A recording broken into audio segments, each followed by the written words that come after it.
This episode of The Mad Sociologist in the News deals with mental illness and suicide. If you or someone you love may be experiencing mental illness, depression, social isolation, please seek help. This especially goes out to my male viewers. Seeking help is not weakness. True strength comes from community. There is help out there. Some resources will be shared at the end of the video. Happy New Year, and welcome to the 8th volume of The Mad Sociologist in the News. Unfortunately, this year began on a terrible note, and not for the obvious reasons. Early on January 1st, a man named Shamsud-Din, an Army veteran, drove a truck into a celebrating crowd on Bourbon Street in New Orleans, killing 14 people and injuring 35 before being killed himself during a shootout with police. Hours later, another man, Sergeant Matthew Leibelsberger, parked his Tesla Cybertruck packed with explosive and incendiary material in front of the Trump International Hotel in Las Vegas. Shortly after shooting himself, the vehicle exploded, injuring 7 people. Unfortunately, we in the United States have experienced such desperate acts of mass violence so often that we can predict the responses from the talking heads floating in the magic boxes in our living rooms. Of course, analysis of the New Orleans attack emphasized Jabbar's Muslim heritage and was swiftly defined as an act of terrorism. The president-elect and his bevy of crooning cronies immediately decried Biden's so-called open border policies. It turns out Jabbar was an American citizen born and raised in Houston, Texas. Leibelsberger was, of course, not accused of terrorism because, well, come on, Instead, the media tried to link him to one political ideology or another. He was a crazed leftist. He was a mouth-frothing MAGA. It should come as no surprise that the truth was more complicated than that. It should also come as no surprise that the media, more interested in views and clicks and selling advertising space, focused on exactly the wrong details. We spend our time pointing fingers at the Islamists, the cultural Marxists, the MAGAs, tweets, TikToks, and we never actually bring ourselves to look at the real social and cultural forces involved in this American phenomenon. We do this every time, and we keep going through these tragedies over and over again. Maybe it's time to focus our attention on the real factors involved in mass violence rather than trying to score political points to satisfy our base or to accumulate views on our YouTube shorts or TikToks or whatever. For years, I've written on the topic of mass violence, most often in the context of mass shootings on the Mad Sociologist blog. Now, I want to be clear and explicit that I don't consider myself an expert in this field, but I've read the experts and have responded the best I could to make sense of the endless stream of mass violence and gun violence that has been a part of our collective consciousness for more than a generation. In 2016, I summarized my observations in a post titled, "Getting Past the Mass Shooting Carousel." In this post, I elaborated on 4 trends that I observed to be consistent over the years. First, I highlighted transcendent values as a predictor of mass violence. In this, I was drawing from the work of sociologists Louis Kozer and Ralph Dahrendorf. Transcendent values describe the actions of those who believe they're acting in the interests of some higher calling, perhaps the will of God, patriotism, ideology, or some other goal that supersedes personal or material interests. Transcendent values are tricky. They're not necessarily bad. Many people are moved to profound sacrifice and charity for the sake of transcendent values. However, such values can be a rationalization for violence in the wrong hands. It's also important to understand that no particular transcendent value is more prone to violence than any other. Planned Parenthood shooter Robert Deere was inspired by transcendent values to save the babies from abortion. Saeed Farouk and Tashfeen Malik were motivated by radical Islam. Dylan Roof by white nationalism. Any transcendent value, left, right, religious, secular, can be used to inspire violence. That being said, in the last couple of decades, mass violence has been driven mostly by a far right-wing value system. According to the Center for Strategic International Studies, quote, far-right terrorism has significantly outpaced terrorism from other types of perpetrators, including from far-left networks and individuals inspired by the Islamic State and Al-Qaeda. But That's just a snapshot. And there's no law of history that makes far-right groups more prone to violence than any other group. In the 60s and 70s, politically focused mass violence was mostly left-wing. Indeed, the Select Committee to investigate the January 6th attack pointed out, quote, while violent events to date have been overwhelmingly concentrated on the right, early evidence suggests that they rose for the left in 2020 and that partisans on the left are growing increasingly angry. The report goes on to demonstrate that support for political violence has grown for both Republicans and Democrats. Second was anomie and isolation. Anomie is, according to sociologists, a state of normlessness and the feeling of disconnectedness that happens when social norms and values are not clear or somehow delegitimized. Social anomie is a core principle in sociology where norms and values break down. Individuals are more likely to feel disconnected from their social groups and communities, experience isolation, and are more likely to respond to such a condition in destructive, often self-destructive ways. School shooters Eric Harris and Dylan Klebold were the template of this kind of social pathology. This is, from my experience, one of the most common predictors of mass violence and is often played off as a mental disturbance, but sociologists caution that individual mental health and social integration and acceptance are intricately bound. Third is troubled masculinity. Perhaps the most blatantly ignored and yet inescapable predictor of mass violence is that with few exceptions, the perpetrators of mass violence are men. There's a wide literature on the crisis of masculinity in the United States in which the social status of men and the traditional values of masculinity are most positively described as being in a state of transition, but often more negatively described as being under attack. Men feeling under attack are likely to lash out through aggression and violence, actions that are ascribed as normal masculine reactions.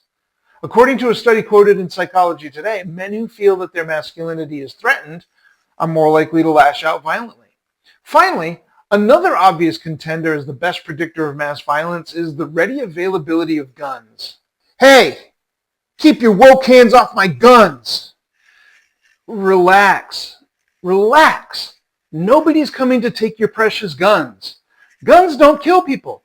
They just make it easier for people who want to kill people to kill more people.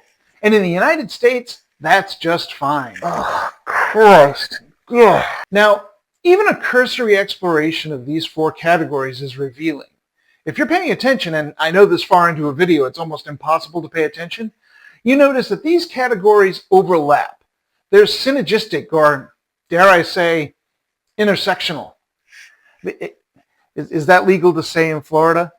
I'm okay? All right. Think about it. Anomic conditions like losing a job or loss of status might be defined as an assault against a man's sense of masculinity. This may lead to self-isolation or attitudes and behaviors that might result in social exclusion.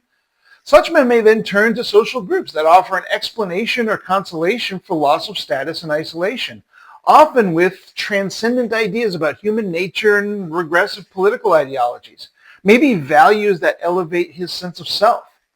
If these values encourage defining members of outgroups as inferior or even threats, this might lead to aggression and lashing out. Increased aggression, lashing out, increasingly radical discourse may also improve one's status in this transcendent group, which reinforces the radicalizing behavior. Add guns to this mix and, well, you have a calamity ready to happen. These trends overlap and work in concert with those satisfying all four categories more likely to engage in violence. But any combination of these variables may contribute to violence. For instance, the few women who have perpetrated mass violence were also subject to social isolation and transcendent values, even access to guns. Our most recent mass violence events have utilized motor vehicles rather than guns, yet still implied social isolation, troubled masculinity, and transcendent values.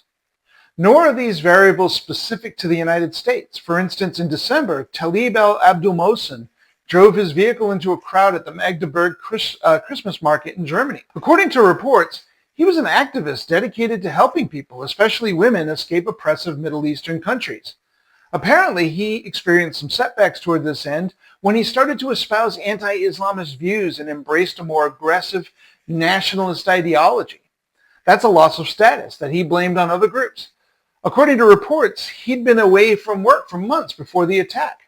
Social isolation.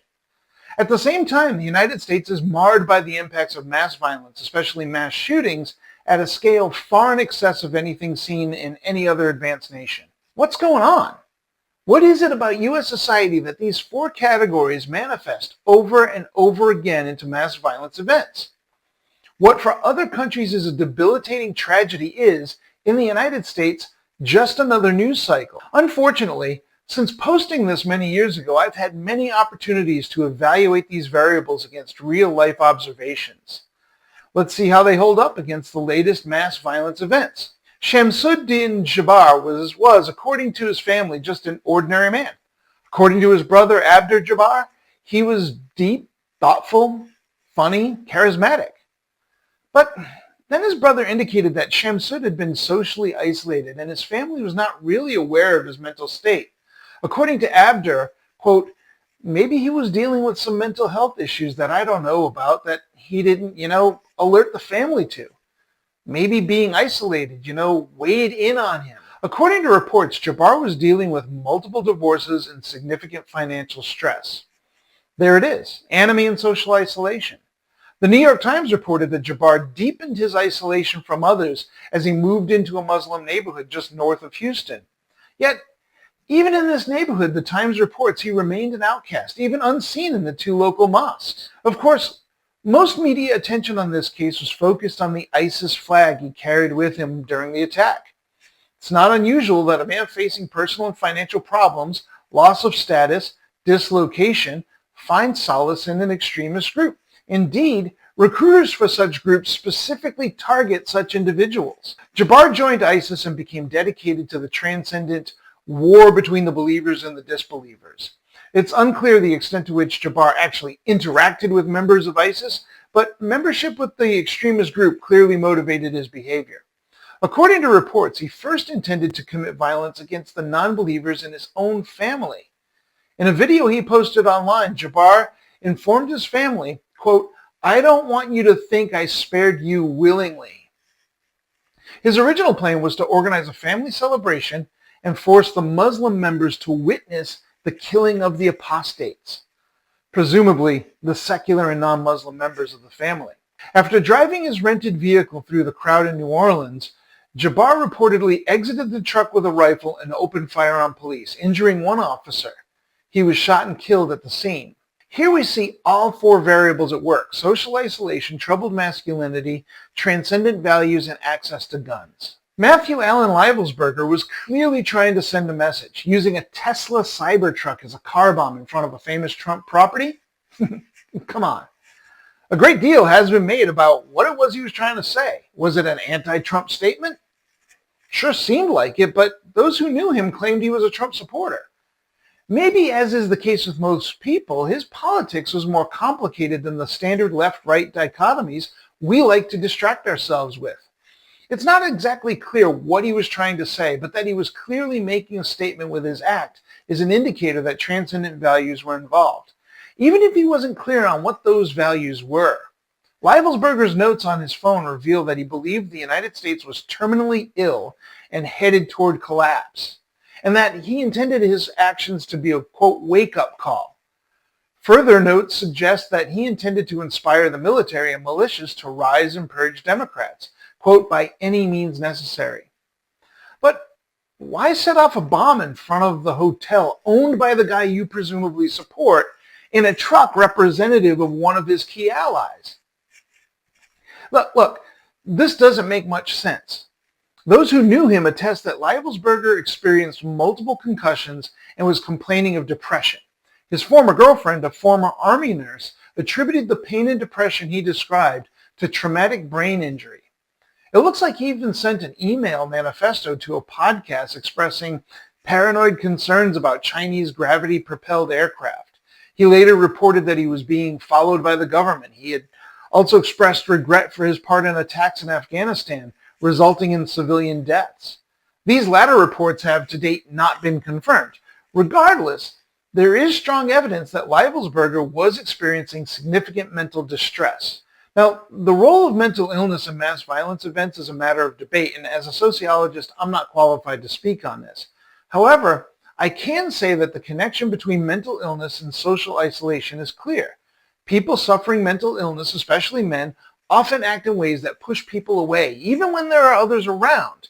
Those suffering from mental illness often feel alone as they are experiencing social life in ways that are different from those around them.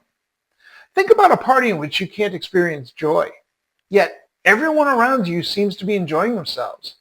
Yes, you're not physically alone, but you're alone. This social isolation may have been further exacerbated by a falling out he had with his wife, presumably the result of infidelity, by which Leibelsberger was kicked out of the house around Christmas time. For the record, my experience is that Christmas time is a brutal time for people experiencing mental and social distress. Furthermore, the social construction of manhood, especially a manhood embraced by a highly decorated Green Beret like Leibelsberger, encourages toughness and independence, proving oneself through solitary struggle. These are exactly the kinds of attitudes that discourage people suffering from mental illness from seeking the help they need. According to Leibelsberger's girlfriend, it's not acceptable to seek treatment when someone is in special forces. According to the AP, his ex-girlfriend reported, quote, when Leibelsberger struggled during the time they were dating, she prodded him to get help, but he would not, saying it could cost him his ability to deploy if he was found medically unfit. She went on to say, quote, there was a lot of stigma in his unit. They were, big, strong special forces guys there. There was no weakness allowed, and mental health was weakness, is what they saw. Needing help is a sign of loss of status, a stigma, a weakness. In other words, a loss of manhood. This is a huge problem among vets suffering from PTSD, but also a larger problem for men in general. Getting men to admit that they need help, that they can't overcome this problem independently. Leibelsberger died from a self-inflicted gunshot wound to the head shortly before his vehicle exploded. Leibelsberger's story does complicate the narrative because it is likely he was suffering from physiological injuries to his brain that was influencing his behaviors. Regardless, in both instances, we see all four variables at work. Transcendent values are much clearer in Jabbar's case, but may have been influential in Leibelsberger's motivations. Both individuals were suffering from anomie resulting from loss of status and stigma and some extent of social isolation. In both cases, we're looking at men struggling with identity, though social constructions of masculinity are clearer in Leibelsberger's story. Finally, both had access to guns, even though guns did not play huge roles in the actual attacks. Both had guns and used them. Jabbar against the police, Leibelsberger against himself. Understanding these four elements of mass violence is, I think, critical for addressing the underlying social forces that encourage such extreme behavior. But there may be another factor that I did not account for that might be included in this analysis. Writing for The Intercept, renowned journalist Nick Turse points out the obvious. Both men had military backgrounds. In fact, when Turse looked into this commonality, he made some interesting observations. According to a report from the National Consortium for the Study of Terrorism and Responses to Terrorism, quote, those with U.S. military backgrounds are 2.41 times more likely to be classified as mass casualty offenders than individuals who do not serve in the armed forces. Turse points out that this means, quote, U.S. military service is more reliable predictor for becoming a mass casualty offender than mental health issues, being a lone offender, or having a pre-radicalized criminal history. The report is clear that a military background does not increase the likelihood of being radicalized, but once radicalized, it does increase the likelihood of committing mass violence. Quote, Jensen and his colleagues found that while military personnel and veterans are not more likely to radicalize to the point of violence than members of the general public, when service members and veterans do become radicalized, they may be more likely to plan for or commit mass casualty crimes, thus having an outsized impact on public safety. So, how does this conform to the four elements I analyzed above? Well, without a deeper dig into the data, I really can't give a definitive answer, but there are some initial observations that seem to stand out right for research. I mean, if you think about it, when you look at the military as an institution and the experiences of our veterans over the last generation, You can see how transcendent values, enemy and isolation, troubled masculinity, and guns overlap with military service. The military has a long history of providing much needed structure to young men and, yes, young women as well. It imbues the transcendent values of patriotism, duty, and commitment. It integrates young people into strong and well-bounded social groups. And of course, there's the guns. Veterans, upon leaving the military for civilian life, even outside of the context of combat experience, often have a difficult time adjusting to the lack of structure and the loss of status and meaning. Add on top of this the physical and psychological traumas associated with combat experience, and we're elevating the influence of these four factors to a whole different level. It should come as no surprise that a military background would exacerbate the tensions arising from a transcendent values, enemy and isolation, troubled masculinity, and the easy availability of guns in our society. Now, until our society and culture as a whole is willing to address these issues in meaningful ways, I'm afraid we'll continue to see mass casualty events play out in the news, no matter who's president. Of course, when our politics is performed through inciting anger and hatred, scapegoating the other, in essence, weaponizing transcendent values, masculinity, enemy and isolation, and even guns toward political ends, we can predict that the situation will become worse. That's why it's important that we as a nation and a culture reject these tactics. But we're not rejecting these tactics. We are instead rewarding these tactics by voting for the perpetrators. So it's unlikely that we're going to make the social, cultural, structural changes necessary to reduce mass violence in the near future. That means we're on our own to deal with this, which is a problem, because being on our own is one of the variables contributing to the phenomenon. But it's the hand we're dealt. So what do? The best thing we can do is reach out to our loved ones. The key here is enemy and isolation. This is the easiest symptom to spot. If you see someone you care about struggling with loss of status, with the breakdown of relationships, reach out. If there's someone you care about whom you haven't seen nor heard from in a long time, as if they dropped off the face of the earth, reach out. When you do, if you suspect that they're having a difficult time coping, whether you suspect mental illness or not, advise them to seek help. Look, you don't need to have a diagnosed mental illness to get help from professionals. Most importantly is a certain amount of reflexivity. If you find yourself experiencing enemy or isolation, reach out and get help from someone. Maybe you have experienced isolation, but find yourself being embraced by a community that encourages you to hate, or to be angry, or to look down on others as inferior, or as a threat, or the source of all the world's problems. In that case, you're in the wrong group. There are groups that embrace transcendent values that are dedicated to humanity and peace, opposed to hate and stigmatizing others. If you're searching for that kind of transcendent meaning in your life, and there's nothing wrong with seeking transcendence, seek out groups dedicated to advancing humanity through peace, charity, and empathy with others. There is one other characteristic not mentioned above that we see from just about every perpetrator of mass violence. Their actions were almost universally a shock to the people who love them. This is understandable. We don't want to believe that the people we love could perpetuate such awful things. Indeed, we're almost always right. Almost. People known to others as kind and giving and funny can find themselves in very dark places. We need to seek them out and help bring them back to the light. Furthermore, we have to remember that there's nothing special about us. If someone we love can be lost to the dark, so can we.